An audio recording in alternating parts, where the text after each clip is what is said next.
우리가 계속해서 기도에 대해 배우고 있는데요. 오늘은 기도하는 어머니 한나에 대하여 함께 살펴보기를 원합니다.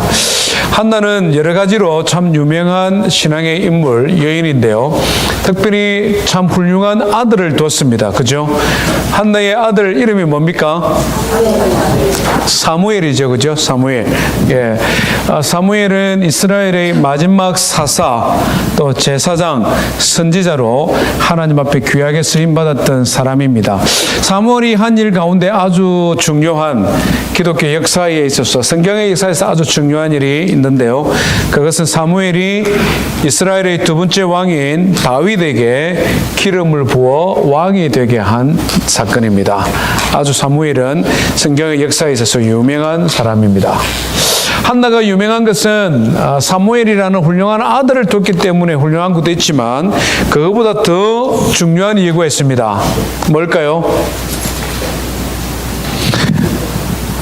예, 그죠? 우리가 머리가 빨리 돌아가시는 분들은 지금 기도 주제로 설교를 하고 있으니까 짐작할 수 있습니다.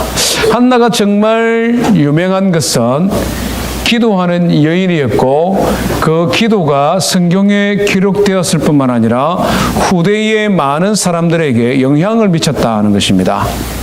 사무엘상 1장, 2장에 보면 한나의 두 번의 기도가 나옵니다. 첫 번째 기도는 1장에 있는 기도인데 아들을 주십시오 하는 기도입니다. 두 번째는 2장에 나오는데요. 아들을 주셔서 감사합니다 하는 기도입니다. 이 2장에 나오는 기도가 거의 똑같게 누가복음 1장에 다시 등장합니다. 누가 드린 기도일까요? 마리아죠, 마리아. 예수님의 육신의 어머니인 마리아가 천사의 소식을 듣죠. 아들을 낳을 것이다. 그런 과정을 통해 천사가 하나님 앞에, 마리아가 하나님 앞에 감사드리는 기도가 나오는데 한나의 기도를 거의 똑같이 하고 있는 것을 보게 됩니다.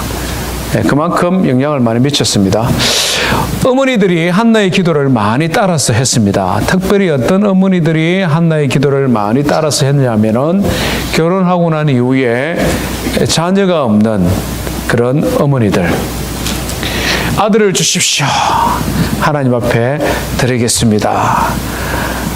그런 기도를 우리 어머니들이 많이 했습니다. 저희 어머니도 한나의 기도를 배워서 한 것 같아요. 아들을 주십시오. 딸을 너무 잘 낳으니까 이번에는 아들을 하나 주십시오. 이렇게 기도한 것 같습니다. 가정에 불화가 있는 여성들도 한나의 기도를 많이 드렸습니다. 그 불화를 이겨낼 수 있는 힘도 지혜도 기도하는 가운데 하나님으로부터 얻었기 때문에 그렇습니다. 믿음의 여인 한나가 어떻게 기도했는지 우리 한번 살펴보십시다. 성경은 사무엘상 1장입니다. 사무엘상 1장 8절부터 18절 말씀 한나의 기도입니다. 우리 한 절씩 한번 교독하겠습니다. 그의 남편 엘가나가 그에게 이르되 한나여 어찌하여 울며 어찌하여 먹지 아니하며 어찌하여 그대의 마음이 슬프냐 내가 그대에게 10 아들보다 낫지 아니하냐 하니라.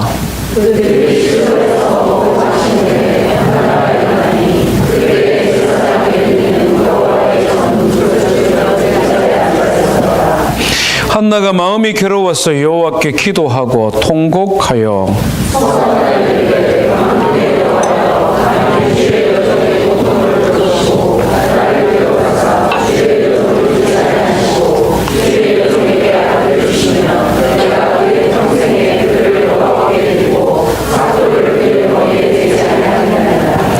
그가 여호와 앞에 오래 기도하는 동안에 엘리가 그의 입을 주목한 적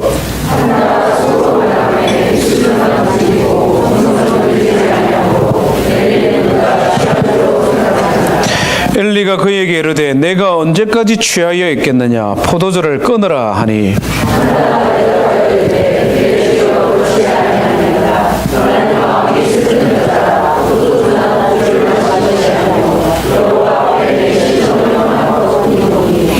당신의 여종을 악한 여자로 여기지 마옵소서. 내가 지금까지 말한 것은 나의 원통함과 격분됨이 많기 때문이니이다 하는지라.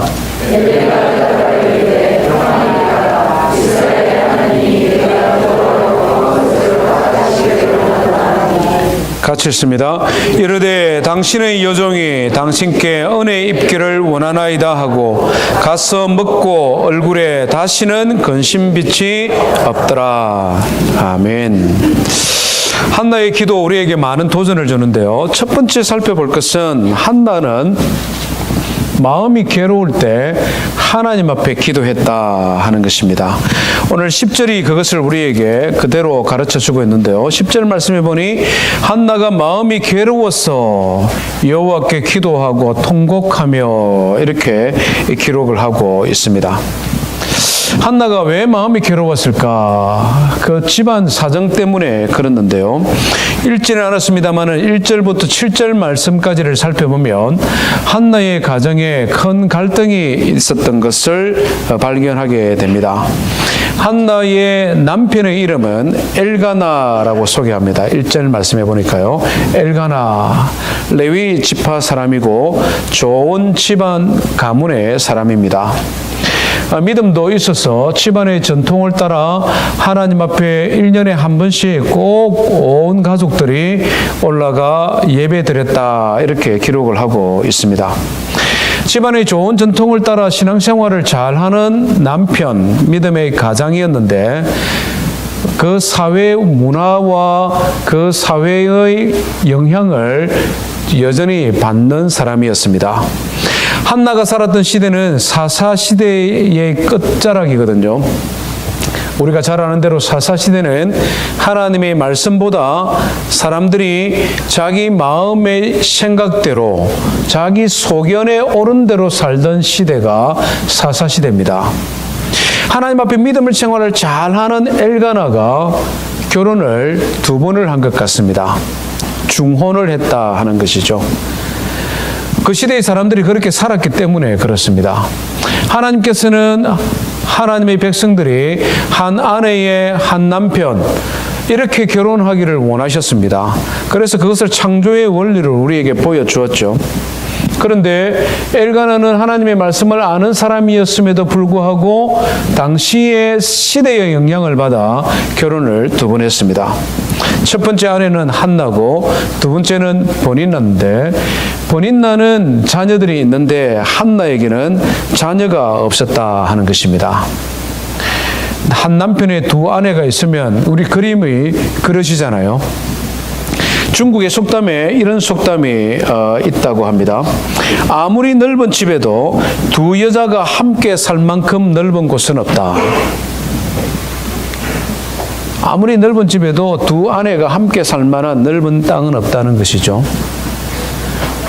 버닌나가 남편의 사랑을 독차지하고 싶어서 이 한나를 충동질, 말하자면 마음을 괴롭혔는데요. 오늘 우리가 읽은 성경에 보니까 격분시켰다 이런 단어가 3번씩 등장을 합니다. 7절에 보니 격분시켰다, 격분하게 하여 괴롭게 하더라. 이 격분이라는 단어가 한글도 사운드가 굉장히 강한데요. 히브리어도 사운드가 강합니다. 카와스 이런 뜻을 가지고 있습니다. 아마 케이아스 이런 단어가 여기서 나오지 않았는가 싶은데요. upset, angry 이런 뜻입니다.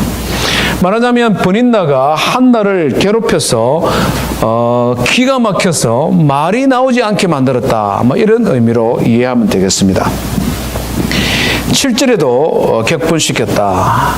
16절 말씀해 보니 격분됨이 많으니이다 이렇게 말씀하고 있습니다. 집안이 시끄럽다 하는 것이죠. 엘가나는 믿음이 좋은 가장이었음에도 불구하고 당시에 영향을 받았다 하는 것 우리가 좀 기억해야 될 필요가 있습니다. 우리 믿음이 좋은 신앙생활 열심히 하고 하나님을 잘 섬기는 우리 남자 성도 여러분, 한 아내로 만족하시기 바랍니다. 한 아내로 만족해야 됩니다. 중혼은 법적으로 허락하지 않지만 간혹 그런 사람들 있잖아요. 중혼은 절대 안 됩니다. 뿐만 아니라 마음으로 정서적으로 중혼하는 것도 허락할 수 없습니다. 마음으로 다른 여인을 더 좋아하면 안 된다 이 말입니다. 간혹 그런 사람들 있지 않습니까? 결혼은 한 아내가 있음에도 불구하고 여인을 이 사람 저 사람 사랑하는 이상한 남자들이 간혹 있습니다. 한국에는 A라는 여인이 있고 미국에는 B라는 여인이 있고 출장을 자주 가는 온두라스에는 C라는 여인이 있는 그 망하는 길입니다. 우리 남자분들 꿈도 꾸지 마시기를 바랍니다. 이런 이야기하면 여자분들은 자기들 이야기 아닌 것처럼 그냥 남편들이 문제야 이런 생각하는데요. 요즘 이상한 여인들 많죠. 남편보다 더 멋진 TV에 나오는 누구를 사랑하는 이런 이상한 여인들도 있지 않습니까? 마음으로 정서적으로 중혼하는 것도 문제입니다. 오직 하나님께서 믿음의 가정에 한 아내와 한 남편을 맺어주셨습니다. 이것이 하나님 보시기에 너무 좋았습니다. 하나님이 보시기에 좋으니까 우리 사람은 행복한 겁니다.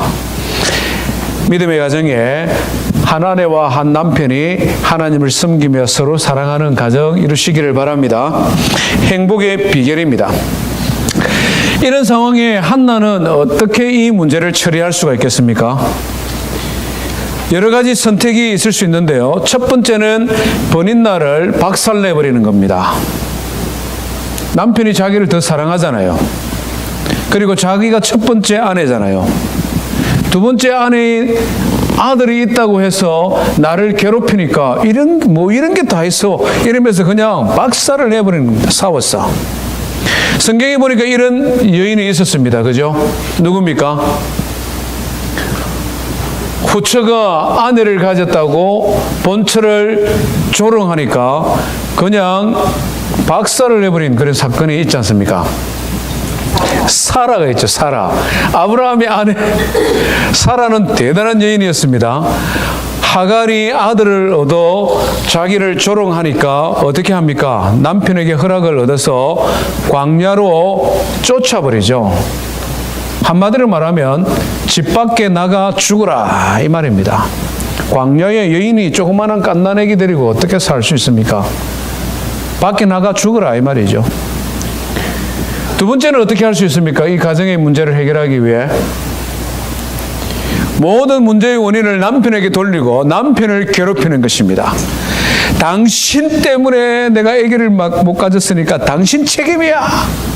두 번째는 여자를 데려오더라도 좀 착하고 좋은 여자를 데려오지 저런 이상한 여인을 데려와서 이 집안을 이렇게 어렵게 만드니 당신이 문제야. 남편을 괴롭힐 수 있습니다.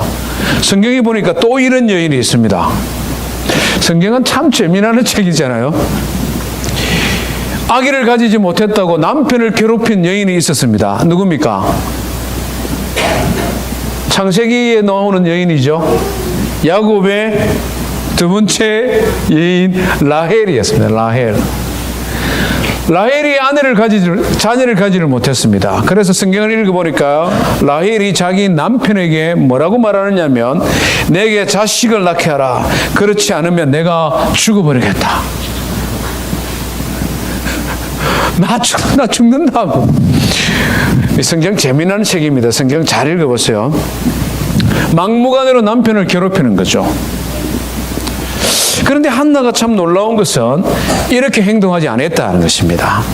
자기의 적수인 번인나와 싸우지도 아니하고 애꿎은 남편을 괴롭히지도 않았습니다.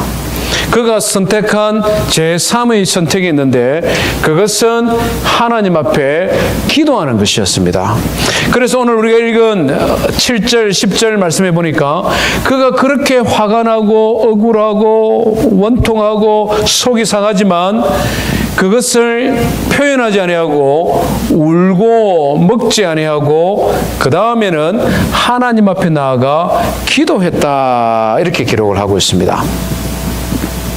문제 해결의 열쇠가 어디에 있는지 바로 알았다 하는 것이죠. 문제 해결을 위해 해결해 줄 수도 없는 대상을 향하여 그의 분을 바라지 아니하고 진짜 문제를 해결할 수 있는 살아계신 하나님, 한 분 하나님, 이스라엘의 약속의 하나님을 붙들고 그 하나님 앞에 기도했다 하는 것입니다. 이것이 오늘 한나가 우리에게 주는 첫 번째 교훈입니다. 우리는 많은 경우에 가정의 어려움이나 또는 갈등이나 여러 가지 문제가 생기면 그 문제에 사로잡혀서 정말 해결할 수 있는 능력이 있는 대상을 제쳐두고 엉뚱한 데 우리의 에너지를 소모할 때가 얼마나 많이 있습니까? 문제를 해결할 수도 없으면서 동분서주하다가 또 다른 문제를 만들어냅니다. 자기의 갈등, 자기의 감정을 주체하지 못하고 그 감정이 폭발함으로 말미암아 또 다른 갈등, 또 다른 문제를 일으킬 수 있다는 것이죠.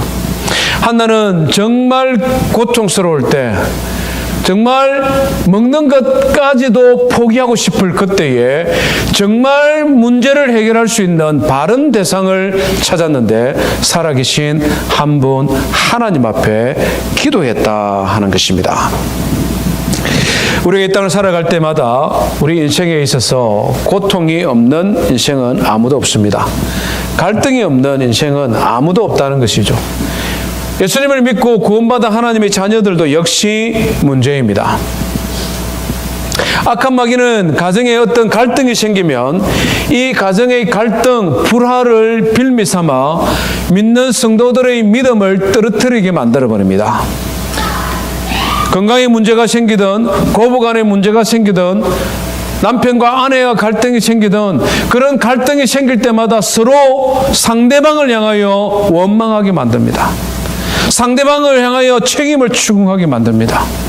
그래서 결국 하나님을 믿는 하나님의 사람들은 그 갈등을 극복하지 못하고 심지어는 믿음마저 잃어버리는 경우들을 우리가 보고 있지 않습니까? 갈등의 순간에 살아계신 한 분 하나님, 그분만이 우리의 문제를 해결할 수 있다. 그분만이 우리에게 생명의 역사를 주실 수 있다. 그것을 믿었던 여인이 한나였다 하는 것입니다. 사랑하는 성도 여러분, 우리의 인생사를 살아가면서 어떤 갈등이든 어떤 고통이든 어떤 문제든 진정한 해결자가 되신 살아계신 한 분 하나님 앞에 우리의 문제를 가져가는 성도 되기를 주의 이름으로 축원드립니다. 한나의 기도가 우리에게 주는 두 번째 도전은요, 그가 오랫동안 기도했다 하는 것입니다. 오랫동안 기도했다. 12절에 이렇게 말씀합니다. 그가 여호와 앞에 어떻게 기도했다? 오래 기도하는 동안 이렇게 말합니다. 오랫동안 기도했다. 오래 기도한다. 이 두 가지 의미가 있습니다. 첫 번째는 한 번 기도할 때 오랜 시간 기도한다 이 말입니다. 두 번째는 어떤 의미가 있습니까? 똑같은 기도의 제목을 잊어버리지 않고 오랫동안 계속해서 그 기도 제목을 가지고 기도한다. 한나는 이 두 가지 의미가 다 포함된 것 같습니다. 1절부터 7절 말씀까지를 읽어보면 엘가나의 집안의 식구들의 전통이 있는데 1년에 한 번씩은 꼭 온 가족들이 해마다 하나님 앞에 제사 지내며 예배했다 기록을 하고 있습니다. 이 말은 한나가 자녀를 가지지 못한 것이 몇 년 되었다는 것입니다. 수년 또는 십수년, 어쩌면 아브라함처럼 20년, 30년 오랜 세월 동안 한나에게 자녀가 없었을 수 있다는 것입니다. 그 오랜 세월 동안 하나님 앞에 잊어버리지 아니하고 그 기도 제목을 붙들고 기도하다가 온 가족이 함께 하나님 앞에 제사 드리는 그 시간에는 특별히 오랫동안 기도했다. 기도 생활에 있어서 오래 기도하는 이 시간의 절대적인 양보다는 어떤 기도의 제목이 뭐냐, 어떤 태도로 하나님 앞에 기도하느냐, 이런 것이 더 중요하다고 우리는 일반적으로 말합니다. 그렇지만 기도하는 시간을 절대 무시해서는 안 됩니다. 특별히 오늘 이 시대처럼 모든 것이 그냥 빨리빨리 하는 인스턴트 시대에는 하나님 앞에 드리는 기도 생활조차도 쫓기듯이 할 때가 많다는 것입니다. 기도 안 하고 살려고 하니까 좀 뭔가 찝찝한 것 같고, 기도는 하기는 해야 되는데 그냥 짧게 기도하고 기도를 해치우는 것 같은, 그렇게 기도할 때가 있다는 것입니다. 짧은 기도는 자칫 잘못하면 형식적인 기도로 전락될 가능성이 많다는 것입니다. 그렇기 때문에 우리는 일상의 삶이 분주하면 분주할수록, 기도에 집중하는 것이 힘들면 힘들수록 오래 기도하기 위해 시간과 장소를 구별해야 됩니다. 그것이 새벽 기도가 되든 밤 기도가 되든 낮 기도가 되든 상관없습니다. 중요한 것은 1년에 단 며칠이라도, 일주일 중에 단 하루라도 하나님과 충분한 시간을 가질 수 있는 기도의 시간을 확보하는 것이 굉장히 중요하다 하는 것입니다. 성경에는 오래 기도한 사람들이 참 많이 등장합니다. 아브라함도 그렇고 다니엘도 그렇고 이사야도 그렇고, 가장 대표적인 한 사람을 뽑는다면 모세는 40일 동안 하나님 앞에 금식하며 기도하기를 2번씩이나 한 사람들.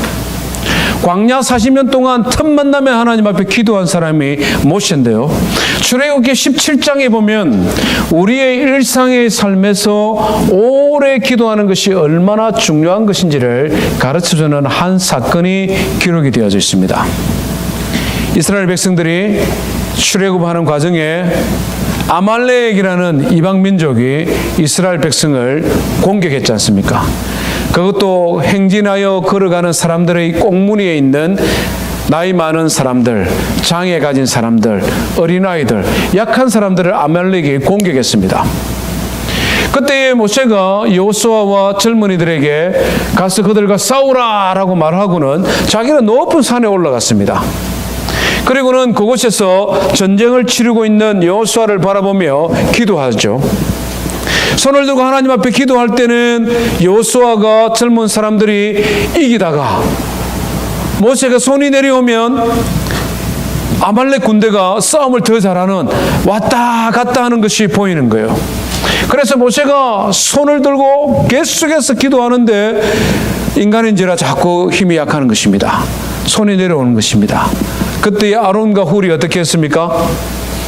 모세를 돌 위에 앉히고 양쪽에서 한 사람은 오른손, 한 사람은 왼손을 들고, 성경을 말씀해 보니까 해가 지도록, 전쟁이 끝나도록 모세의 손이 내려오지 아니했다, 이렇게 기록을 하고 있습니다. 이게 무엇을 우리에게 가르쳐 줍니까? 전쟁이 끝나도록은 기도하는 손을 내리지 말라는 것입니다. 비록 저 골짜기 아래에 젊은 사람들이 전쟁을 치르고 있지만 그 전쟁의 승패는 높은 산 위에서 손을 들고 기도하는 모세에 의해서 결정되어지는 것처럼, 우리 인생의 삶의 난제들은 내가 열심히 일한다고 해결되어지는 것이 아니고, 내가 무언가를 최선을 다하여 해결할 수 있는 것이 아니라, 살아계신 한 분 하나님 앞에 오래 기도하는 그 기도의 사람에 의하여 결정되어진다는 것을 우리에게 보여주고 있습니다. 오늘 예배하는 성도 여러분, 특별히 우리 어머니들이여, 하나님 앞에 기도하는 기도의 손을 절대 내리지 마시기를 바랍니다. 우리가 기도하잖아요. 남편을 위해서, 자녀를 위해서, 가족들을 위해서 기도하지 않습니까? 남편에서 직장에서 위험한 일 겪지 않도록, 말 그대로 정글과 같은 이 세상에서 남편이 믿음 지키고 신앙생활 할 수 있도록, 나쁜 직장 상사 때문에 괴로움 당하지 않도록, 지혜롭게 업무 처리를 잘할 수 있도록, 그래서 능력을 인정받는 사람이 될 수 있도록, 남편이 열심히 직장에서 일을 하지만 그 직장에서의 성공이 내가 들고 있는 이 손에서 결정되어진다, 이런 믿음을 가지라는 것이죠. 자녀들 역시 마찬가지 않습니까? 자녀들을 태워서 이곳저곳으로 얼마나 우리 엄마들이 분주합니까? 그들을 건강하게 키우기 위해 얼마나 우리가 애를 쓰고 좋은 것으로 먹입니까? 그러나 그거보다도 더 중요한 것이 살아계신 한 분 하나님이 우리 자녀의 인생을 결정한다. 그것이 내가 들고 있는 이 기도의 손에 의하여 결정되어진다. 그 믿음을 가지고 기도의 손을 내려놓지 말아라는 것입니다. 교회를 위한 기도도 역시 마찬가지지 않습니까? 우리 많은 성도들이 직장에서, 학교에서, 생업의 터전에서 열심히 살아가고 있습니다. 하나님께서 자녀들을 지키고 성도들을 지키고 그들의 믿음이 성장하고 하나님의 자녀로 살아가는 것이 내가 하나님 앞에 들고 있는 이 손에 의하여 결정되어진다. 내가 뿌리는 눈물의 씨앗, 기도를 통하여 결정되어진다. 이런 믿음을 가지고 기도하는 직분자들, 교회의 어른들 되기를 주의 이름으로 축원드립니다. 한나가 지금 그렇게 기도하고 있잖아요. 한나가 하나님 앞에 오랫동안 우리 가정을 괴롭히는 이 문제의 해결자는 살아계신 한 분 하나님 당신이십니다. 그 믿음을 가지고 기도할 때 그의 가정의 갈등이 진정으로 해결되어지는 것입니다. 세 번째 한나가 우리에게 주는 기도의 도전은요, 깊은 기도를 하나님 앞에 드렸다 하는 것입니다. 깊은 기도를 드렸다. 우리 13절 말씀 한번 같이 읽어봅니다. 시작. 한나가 속으로 말하며 입술만 움직이고 음성은 들리지 아니하므로 엘리는 그가 취한 줄로 생각한지라. 억울하고 속이 상해서 막 통곡하면서 기도하다 보니까 목도 쉬고 기운도 빠지고 기진맥진해 있는 상태입니다. 그렇게 하다 보니까 이제는 조용히 그냥 소리내지 않고 마음으로 하나님 앞에 중울중울 기도하고 있는데 영적으로 둔감해져 있는 엘리 선지자가 보니까 꼭 술 취한 여인이 술주정하듯이 혼자 그냥 중얼거리는 것처럼 보이거든요. 그러니까 이 엘리 제사장이 뭐라고 말합니까? 14절에 보니까 제가 보진 않았는데 본 것보다 더 분명하게 표현할 수 있습니다. 에휴, 언제까지 술 마실래? 술 끊으라.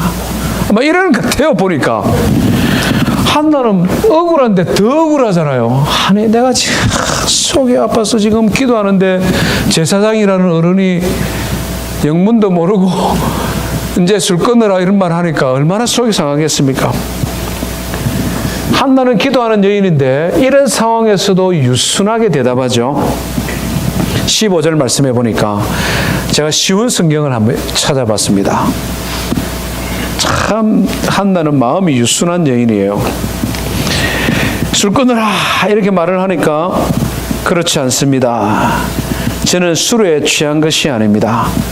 다만 저의 슬픈 마음을 가눌 길이 없어서 저의 마음을 주님 앞에 쏟아 놓았을 뿐입니다. 이렇게 대답합니다. 슬픈 마음을 가눌 길이 없어 주님 앞에 나의 마음을 쏟아 놓았습니다. 한나의 기도는 단계가 있는 것처럼 보입니다. 첫 번째는 억울하고 원통하고 속상해서 그 감정을 하나님 앞에 막 토로하는 격정적인 기도입니다. 하나님 앞에 기도하면서 체면 차릴 필요 없잖아요. 하나님 앞에 기도하면서 어른스러워질 이유가 없잖아요. 하나님 앞에서는 우리가 모든 어린아이이기 때문에 이런 기도 필요합니다. 그래서 꼭 하나님과 내가 1대1로 만나는 기도의 시간이 꼭 필요합니다. 확보해 보십시오. 하나님 앞에 우리 속을 이렇게 쏟아 놓는 거죠. 우리의 썸뿌리들, 우리의 괴로운 마음, 우리의 억울한 마음, 속상한 거 막 쏟아 놓을 때 하나님께서 우리의 마음을 치료해 주십니다. 우리 마음을 깨끗이 씻어 주신다는 마음이죠.